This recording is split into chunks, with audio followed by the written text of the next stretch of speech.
Hello everyone, welcome to Nisha cooking channel. ಇವತ್ತಿನ ವಿಡಿಯೋದಲ್ಲಿ ನಾಟಿ ಸ್ಟೈಲ್ನ ಮೊಟ್ಟೆ ಗ್ರೇವಿ ಹೇಗೆ ಮಾಡ್ಕೊಳ್ಳೋದು ಅಂತ ತಿಳಿಸ್ಕೊಡ್ತಾ ಇದ್ದೀನಿ. ಕಡಿಮೆ ಇಂಗ್ರೀಡಿಯೆಂಟ್ಸ್ ಸಾಕು ಇದನ್ನು ಮಾಡೋದಕ್ಕೆ ತುಂಬ ಕ್ವಿಕ್ಕಾಗಿ ಈಸಿಯಾಗಿ ಮಾಡ್ಕೊಳ್ಬಹುದು. ಇದನ್ನು ಮಾಡೋದಕ್ಕೆ ಫಸ್ಟು ನಾವು ಮಸಾಲೆನ ರೆಡಿ ಮಾಡ್ಕೊಳ್ಬೇಕು. ಮೊದಲು ಒಂದು ಮಿಕ್ಸರ್ ಜಾರ್ಗೆ 2 ಮೀಡಿಯಮ್ ಸೈಜ್ ಈರುಳ್ಳಿನ ಹಾಕ್ಕೊಳ್ಳಿ. ಇದ್ರ ಜೊತೆಗೆ 3 ಹಸಿಮೆಣಸಿನ್ಕಾಯಿನೂ ಸಹ ಹಾಕ್ಕೊಳ್ಬೇಕು. ಸ್ವಲ್ಪ ಪುದೀನ, ಸ್ವಲ್ಪ ಕೊತ್ತಂಬರಿ ಸೊಪ್ಪನ್ನು ಸಹ ಹಾಕ್ಕೊಳ್ಳಿ. ಇದ್ರ ಜೊತೆಗೆ ನಾನು 1 ಟೇಬಲ್ ಸ್ಪೂನಷ್ಟು ಶುಂಠಿ ಬೆಳ್ಳುಳ್ಳಿ ಪೇಸ್ಟನ್ನು ಹಾಕ್ಕೊಳ್ತಾ ಇದ್ದೀನಿ. ಇದಿಷ್ಟನ್ನು ಹಾಕಿದ ನಂತರ ಇದು ರುಬ್ಬೋದಕ್ಕೆ ಎಷ್ಟು ಬೇಕು ನೀರು ಅಷ್ಟು ನೀರನ್ನು ಹಾಕಿ ಇದನ್ನು ಫೈನ್ ಪೇಸ್ಟಾಗಿ ಮಾಡ್ಕೊಳ್ಳೋಣ. ನೋಡಿ, ನಾನಿಲ್ಲಿ ಈ ರೀತಿಯಾಗಿ ಫೈನ್ ಪೇಸ್ಟಾಗಿ ಮಾಡ್ಕೊಂಡಿದ್ದೀನಿ.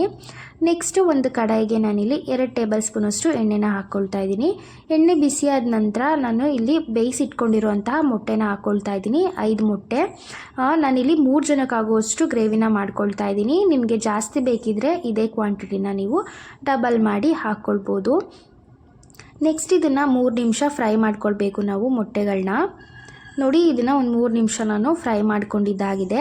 ನಂತರ ಈಗ ಮೊಟ್ಟೆಗಳನ್ನ ಒಂದು ಪ್ಲೇಟ್ನಲ್ಲಿ ಎತ್ತಿಟ್ಕೊಳ್ಬೇಕು.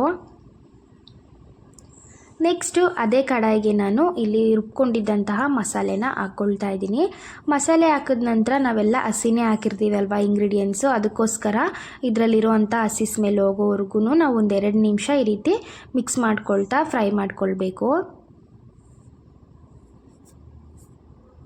ನೋಡಿ, ಇವಾಗ ಇದು ಹಸಿ ಸ್ಮೆಲ್ಲೆಲ್ಲ ಹೋಗಿದೆ. ನಂತರ ನಾನಿಲ್ಲಿ 1 ಟೇಬಲ್ ಸ್ಪೂನ್ ಧನಿಯಾ ಪೌಡರು, ಅರ್ಧ ಸ್ಪೂನು ಖಾರದ ಪುಡಿ, ಅರ್ಧ ಸ್ಪೂನು ಗರಂ ಮಸಾಲ, 1/4 ಟೀ ಸ್ಪೂನಷ್ಟು ಅರಿಶಿನ ಇಷ್ಟನ್ನು ಹಾಕ್ಬಿಟ್ಟು ಇದನ್ನು ಚೆನ್ನಾಗಿ ಮಿಕ್ಸ್ ಮಾಡ್ಕೊಳ್ತಾ ಇದ್ದೀನಿ. ಇವಾಗ ಇದನ್ನು ಕೂಡ ಸ್ಪೈಸಸ್ನ ಹಾಕಿದ ನಂತರ ನಾವು ಒಂದು 2 ನಿಮಿಷ ಇದೇ ರೀತಿಯಾಗಿ ಮಿಕ್ಸ್ ಮಾಡ್ಕೊಳ್ತಾ ಕುಕ್ ಮಾಡ್ಕೊಳ್ಬೇಕು. ಕುಕ್ ಮಾಡ್ಕೊಂಡಿದ್ದ ನಂತರ ನಾನಿಲ್ಲಿ ಅರ್ಧ ಕಪ್ ಆಗೋಷ್ಟು ಮೊಸರನ್ನ ತೊಗೊಳ್ತಿದ್ದೀನಿ. ಮೊಸರೇನಾದರೂ ಹುಳಿ ಇದ್ದರೆ ನೀವು 1/4 ಕಪ್ಪಷ್ಟು ಮೊಸರನ್ನ ಯೂಸ್ ಮಾಡ್ಕೊಳ್ಳಿ. ನಾರ್ಮಲ್ ಇದ್ದರೆ ಒಂದು ಅರ್ಧ ಕಪ್ಪಷ್ಟು ಮೊಸರನ್ನ ಹಾಕ್ಕೊಳ್ಳಿ. ನಂತರ ಇದನ್ನು ನಾವು ಚೆನ್ನಾಗಿ ಮಿಕ್ಸ್ ಮಾಡ್ಕೊಳ್ಬೇಕು. ನೋಡಿ, ಇವಾಗ ಇದನ್ನು ಚೆನ್ನಾಗಿ ಮಿಕ್ಸ್ ಮಾಡ್ಕೊಂಡಿದ್ದಾಗಿದೆ. ಇವಾಗ ಇದಕ್ಕೆ ನಾನು 1 ಕಪ್ ಆಗುವಷ್ಟು ನೀರನ್ನು ಸೇರಿಸ್ಕೊಳ್ತಾ ಇದ್ದೀನಿ. ಜಾಸ್ತಿ ನೀರನ್ನು ಹಾಕ್ಕೊಳ್ಳೋದಕ್ಕೆ ಹೋಗಬಾರ್ದು, ಸಾಂಬಾರು ರೀತಿಯಲ್ಲಿ ಆಗಿಬಿಡುತ್ತೆ ಗ್ರೇವಿ.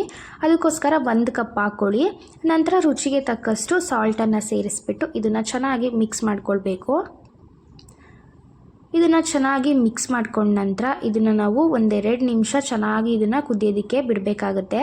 ಒಂದು ಲಿಡ್ನ ಕ್ಲೋಸ್ ಮಾಡಿ ಇದನ್ನು ಒಂದು ಕುದಿ ಬರೋವರೆಗೂ ನಾವು ಹಾಗೆ ಬಿಡೋಣ. ನೋಡಿ, ಇವಾಗ ಈ ರೀತಿ ಕುದಿಯೋದಕ್ಕೆ ಸ್ಟಾರ್ಟ್ ಆಗಿದ ನಂತರ ಇವಾಗ ನಾವು ಫ್ರೈ ಮಾಡ್ಕೊಂಡಿದ್ದಂತಹ ಬಾಯ್ಲ್ಡ್ ಎಗ್ಗಳನ್ನ ಇದರೊಳಗಡೆ ಹಾಕ್ಕೊಳ್ಬೇಕು. ಎಗ್ ಹಾಕ್ಕೊಂಡ ನಂತರ ಇದನ್ನು ಒಂದು ಸರ್ತಿ ಚೆನ್ನಾಗಿ ಮಿಕ್ಸ್ ಮಾಡ್ಕೊಳ್ಳೋಣ. ಇದನ್ನು ಮಿಕ್ಸ್ ಮಾಡ್ಕೊಂಡಿದ್ದ ನಂತರ ಇವಾಗ ಇದಕ್ಕೆ ಒಂದು ಲಿಡ್ನ ಕ್ಲೋಸ್ ಮಾಡಿ ಇದನ್ನು ಒಂದು 5 ನಿಮಿಷ ನಾನು ಮೀಡಿಯಮ್ ಫ್ಲೇಮ್ನಲ್ಲಿ ಕುಕ್ ಮಾಡ್ಕೊಳ್ತೀನಿ. ನೋಡಿ, ಇವಾಗ ಇದನ್ನು 5 ನಿಮಿಷ ನಾನು ಕುಕ್ ಮಾಡ್ಕೊಂಡಿದ್ದೆ. ಗ್ರೇವಿ ಎಲ್ಲ ಪರ್ಫೆಕ್ಟಾಗಿ ಬಂದಿದೆ, ನೋಡ್ತಾ ಇರ್ಬೋದು, ತುಂಬ ಚೆನ್ನಾಗಾಗಿದೆ. ಇವಾಗ ನಾವು ಸ್ಟವನ್ನು ಆಫ್ ಮಾಡ್ಕೊಳ್ಬೇಕು. ಸ್ಟವ್ ಆಫ್ ಮಾಡ್ಕೊಂಡ ನಂತರ ಇದ್ರ ಮೇಲ್ಗಡೆ ಸ್ವಲ್ಪ ನಾನು ಕಸೂರಿ ಮೆಂತಿನ ಹಾಕ್ಕೊಳ್ತಾ ಇದ್ದೀನಿ. ಕಸೂರಿ ಮೆಂತಿ ಹಾಕಿದ್ರೆ ಅದ್ರ ಫ್ಲೇವರು ಚೆನ್ನಾಗಿ ಬರುತ್ತೆ ಗ್ರೇವಿನಲ್ಲಿ. ಜೊತೆಗೆ ಸ್ವಲ್ಪ ಕೊತ್ತಂಬರಿ ಸೊಪ್ಪನ್ನು ಸಹ ಈ ರೀತಿ ಕಟ್ ಮಾಡಿಕೊಂಡು ಹಾಕ್ಕೊಳ್ತಾ ಇದ್ದೀನಿ. ಇಷ್ಟನ್ನು ಹಾಕಿದ ನಂತರ ಇದನ್ನು ಮಿಕ್ಸ್ ಮಾಡಿಕೊಂಡ್ರೆ ನಾಟಿ ಸ್ಟೈಲ್ನ ಮೊಟ್ಟೆ ಗ್ರೇವಿ ರೆಡಿ ಆಗುತ್ತೆ. ಓಕೆ ಫ್ರೆಂಡ್ಸ್, ಈ ಮೊಟ್ಟೆ ಗ್ರೇವಿ ರೆಸಿಪಿ ನಿಮಗೆ ಇಷ್ಟ ಆಗಿದರೆ ನನ್ನ ಚಾನಲನ್ನು ಪ್ಲೀಸ್ ಸಬ್ಸ್ಕ್ರೈಬ್ ಮಾಡಿಕೊಡಿ. ಹಾಗೆಯೇ ಈ ವಿಡಿಯೋನ ಲೈಕ್, ಕಮೆಂಟ್, ಶೇರ್ ಮಾಡಿ. Thank you for watching.